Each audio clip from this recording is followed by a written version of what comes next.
Hello everybody and welcome back to a brand new video on the channel, guys. So I have for you guys today, I have another episode of the Championship Roundup, guys. So this is now episode 11 of the Championship Roundup, so make sure you leave a comment on this video as to how your team played this weekend. So it was a pretty good weekend for results, I've got to say that. You know, we had two 5-0 victories this week, so we had some pretty mental scorelines in the Championship. So before we go into reviewing all of the matches, guys, I will put your comments on screen now. So fair play to everyone who successfully managed to correctly guess a prediction for this week.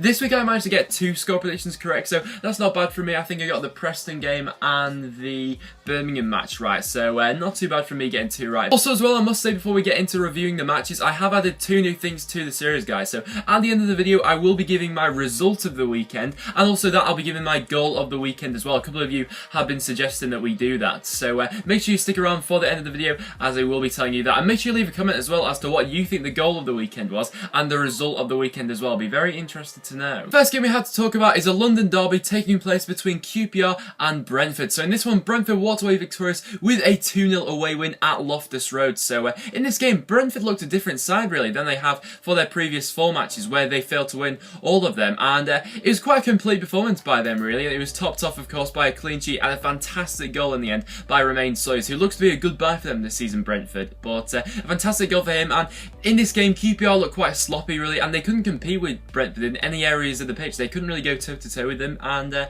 this defeat really has landed some pressure on the footsteps of Jimmy Floyd Hasselbank. So let me know what you think of that, QPR fans, because I've seen quite a bit of discontent around Jimmy Floyd Hasselbank. I mean, personally, I think he's working well with what he's got, and I think more than anything, QPR needs stability, so to get rid of him would just be foolish. But let me know what you think of that, QPR fans, and Brentford, could this be a turning point in your season? The next game we then have, guys, we have Barnsley drawing 2-2 with Bristol City. So this one obviously ended level at Oakwell thanks to a very late equaliser from Adam Hamill of Barnsley. So in the first half, Barnsley were on top in this game, and really they could have been 2 up if Frankie Fielding didn't save Sam Winnall's penalty. A great save from him to deny him. But in the second half, Bristol City really came out fighting in this game and looked a different side than they did in the first. And thanks to goals from Lee Tomlin and Tammy Abraham, Bristol City turned this game around. I have to say I am a massive fan of Lee Tomlin. I really do think he offers a lot to this Bristol City side, and I'm interested to see where they'll actually be at the end of the season, because I think there's a lot of potential within that squad they've got. But Bristol City couldn't hold on to that, and it did concede late on. But overall, I'd say, since Barnsley had the better of the first half, Bristol City had the better of the second half, I'd say that a point probably was the fair result, even with how disappointed Bristol City would have been. And then the next game we go into, guys, we have Brighton beating Norwich 5-0. What a result this was for Brighton. I've got to say I wasn't expecting this, but Brighton completely blew Norwich away with an exceptional win here over, and you know, Norwich are fellow promotion chasers, so this wasn't like they were 2 sides in contrasting seasons, you know. Both these sides were in very similar points at the table, but this could be a huge step for Brighton really to spur them on to promotion, because this victory will just cause a surge of confidence within the squad, and some of the touches and some of the goals which Brighton were scoring in this game were absolutely phenomenal. I mean, Anthony Knockout looked on fire in this game. Glenn Murray had a great one. There was just a catalogue. Every Brighton player played well in this game, but the same can't be said for Norwich. I mean, defensively, Norwich looked pretty much all over the place for this match. I'm not sure what they were doing with some of the goals. I think they could, with the defending that they showed in this match, that just can't happen for a promotion chasing side, and they really do need to address that. And lately, you know, Norwich have gone stale. I think that's 3 games now in all competitions where they've not managed to win. Of course, the first game of that being the defeat against Preston, and this could be a major setback for them really, because even though their defence isn't performing either, their creative players aren't doing it for them either. I mean, players like Wes Hoolahan don't seem to be pulling their weight in the squad at this point in time. So let me know what you think of that, Norwich fans, whether you think a couple of players deserve to be dropped, or do you think it's a problem with the tactics of your manager, Alex Neil? Because I've seen quite a few people who aren't too happy with Alex Neil at this point in time. Do you think you should let him go this early on? Let me know down below. Next game we go to, guys, we have Cardiff coming up against Wigan Athletic. So in this one, Cardiff were left to regret their missed chances after Wigan took full advantage to score a late winner on in this game. So in this game, Cardiff were without striker Ricky Lambert, and to be honest, you could see that, to be honest. You know, you could see they were missing their main clinical striker, because Adam Bogdan in this match. What a performance he had. He was keeping Wigan in it. You know, Cardiff were bombarding Wigan at times with the amount of chances they were having, but they managed to keep them out. Adam Bogdan was absolutely terrific for them, and I must say as well, the defending that Wigan showed in this match was very good, actually. But like I said, Cardiff just couldn't hold on in this match to claim all the points, and fair play to them, you know. It was a late winner that they managed to score, and this would be a massive 3 points for Wigan, really, because so far this season, obviously, it's not clicked the way they want to. Obviously, they're without a manager at this point in time since Gary Caldwell has left. So I pose the question to Wigan fans again: who do you realistically think you'll actually get in for the job? I'd be very interested to know. And a little bit of a setback for Cardiff, but I wouldn't read too much into it, because with Ricky Lambert back in a couple of weeks, I can see you doing fine there. The next game we then go into, guys, we have Derby County coming up against Sheffield Wednesday, and in this one, you know, goals this season have been quite scarce for Derby this season, so to put 2 past Sheffield Wednesday was going to be no easy feat for them. But in this game, Wednesday were left frustrated after they should have been awarded a penalty late on in the first half after Richard Keogh had handballed it on the line. So you know, with these inconsistencies with the referees, it's always a frustration. We'll talk about a couple more of them actually in this video, but still, Sheffield Wednesday did have other chances where they could have, you know, put Derby to bed in this game and got the opening goal, but Derby managed to take advantage of Sheffield Wednesday's missed chances, which has been quite a common theme throughout this season, really. Sheffield Wednesday they've not been as clinical as they should have been with the players they've got available to them, but in the second half especially, Derby looked good with Ince and Christie, especially the people who impressed me in this match, as they were causing havoc down that right hand side. Wednesday couldn't really deal with them, but in this game, this is a massive win for Derby, which has taken them up to 17th in the table. So obviously Steve McLaren looking to build on just an awful start for Derby that they've had this season, and of course, you know, their aspirations this season will be to get into the playoffs, so more results like this and who knows, maybe they'll be able to do it. But Sheffield Wednesday now have stagnated in 7. And then to our next match, guys, we have Fulham coming up against Huddersfield, where this one managed to finish 5-0 to Fulham. Yet again, another mad result, and I wasn't expecting this one either, to be honest. But going into this game, Fulham have been 3 games without a win, so you know, coming up against Huddersfield, who have looked a bit inconsistent lately, no one was expecting this scoreline, least of all me. But in this game, Fulham managed to take advantage of Huddersfield's inability to defend from crossing situations. This is something that Huddersfield seriously need to improve on, as 3 of the Fulham goals actually came from a cross. So it's just such an obvious weakness of Huddersfield. I've been surprised that David Wagner hasn't been working on this quite a lot with Huddersfield. Maybe he has, but even so, obviously it's not seemed to work by this game. But of course, Huddersfield are showing something they need to prove on. But there were some excellent performances in this Fulham side. I mean, first of all, Sammy Aluko, what a game he had. I don't think he got a goal in this game, but he got 2 or 3 assists. He was just absolutely on fire. And then other players like Lucas Piazon. I can name a catalogue of Fulham players who played absolutely exceptional in this match. So fair play to Fulham, you know. I don't think anyone was expecting this result. But where do Huddersfield go from now? Because,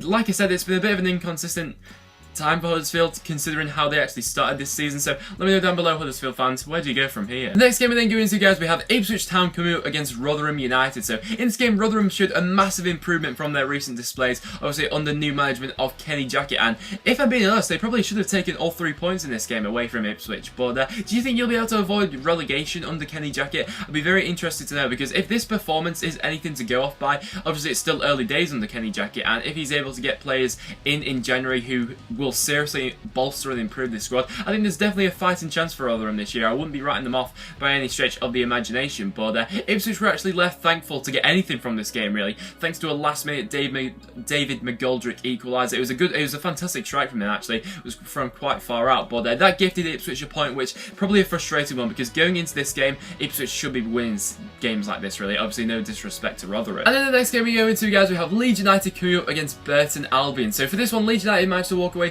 with a 2-0 victory over Burton Albion. So Leeds United have managed to climb the table. They're now up to 9th, which is quite good going, you know, considering the start they actually had this season. They were quite inconsistent, really, but since then they managed to go on another nice little run recently. But in this game, Burton did make themselves hard to break down, especially for the majority of the match. It looked like Burton were actually going to be able to hold on for the point, but it was thanks to a penalty 10 minutes from the end, which Chris Wood managed to convert, which broke the deadlock for Leeds United. And after that, they just took full advantage and doubled their lead shortly after. So in recent weeks, I have been very impressed by Leeds United. I think they could do something. I mean, I really do rate Gary Monk as a manager. I really do think he should be able to get the best out of this Leeds United side.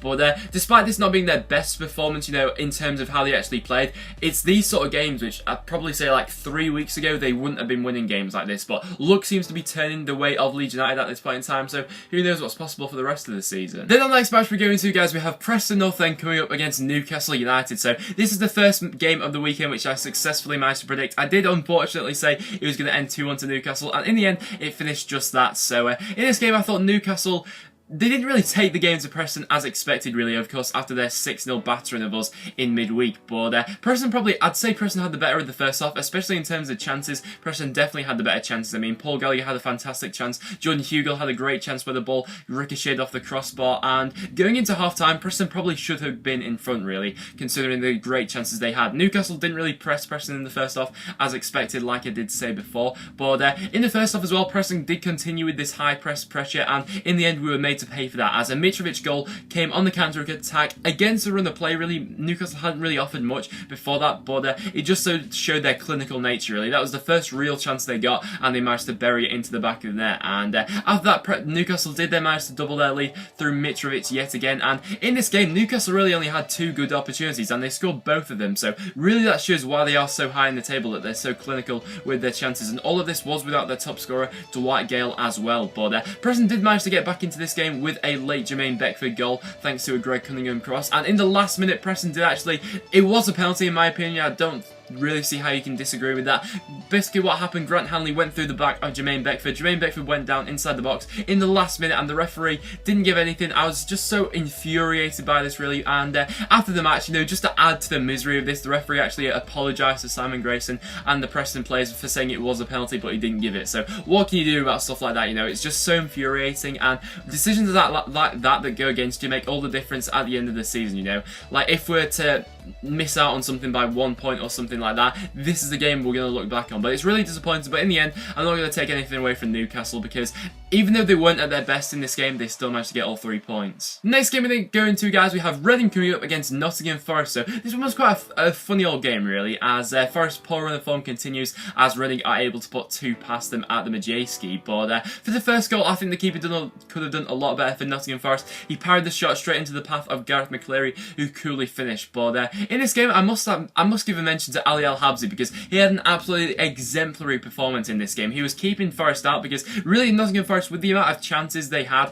and the calibre of good chances they had as well, they really should be scoring, you know, opportunities like that. And normally this season it's been their attack which have been quite reliable this season, really, but it wasn't to be in this game. And Ali Al Habsi, like I said, pulled off some fantastic saves. There's no doubt that Forest should have scored, but just nothing seems to be falling their way at the moment. So fair play, was a good victory for Reading in the end, which continues then climbing in the table, but Forest are going in the opposite direction at the moment. So Forest fans, are you worried about relegation? Let me know down below. Next game we're going to, guys, we have Blackburn Rovers coming up against Wolves. So this game being played at Ewood Park later on Saturday night ended level. However, the football really was overshadowed in this game by the protests which were done by Blackburn Rovers. So if you're not aware, obviously Blackburn Rovers are currently under ownership of the Venkies, and something that obviously their fans aren't happy with the amount of investment and, you know, foolish decisions which have been made over the past 5 years or so since they've been at the football club. And obviously the protest took part, and fair play to all the Blackburn fans who did take part in that protest. But for the game itself, Sam Gallagher scored a terrific volley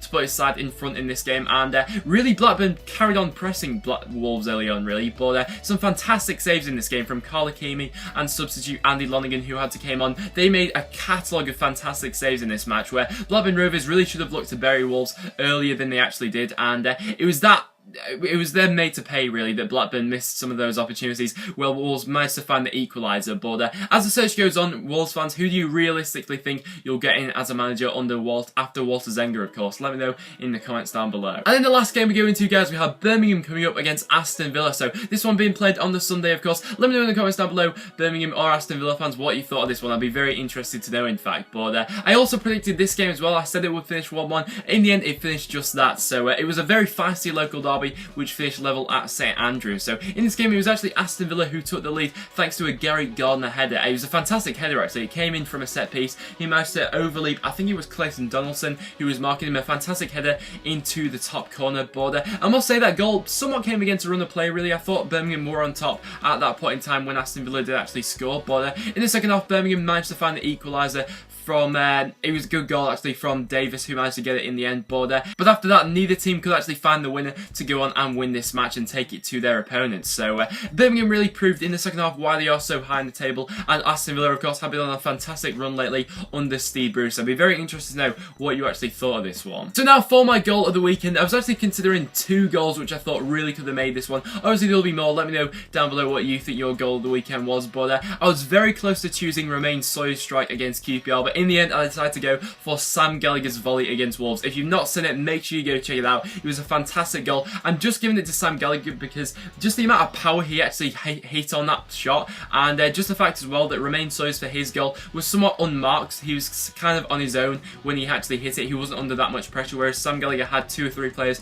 in and around him when he actually hit it into the back of the net. So my goal of the weekend is going to be Sam Gallagher's volley against Wolves. Let me know what you think of that in the comments down below. And then my results of the weekend, I could have very easily given this to a couple of sides, especially Brighton beating Norwich 5-0, but I am actually going to give this one to Fulham, as no one saw this coming really. I mean, in terms of the Brighton match, I was expecting Brighton to win that match. Obviously not by 5-0, but I was expecting Brighton to win that match. But Fulham can move against Huddersfield, 2 teams which aren't really in the same part of the table at this point in time.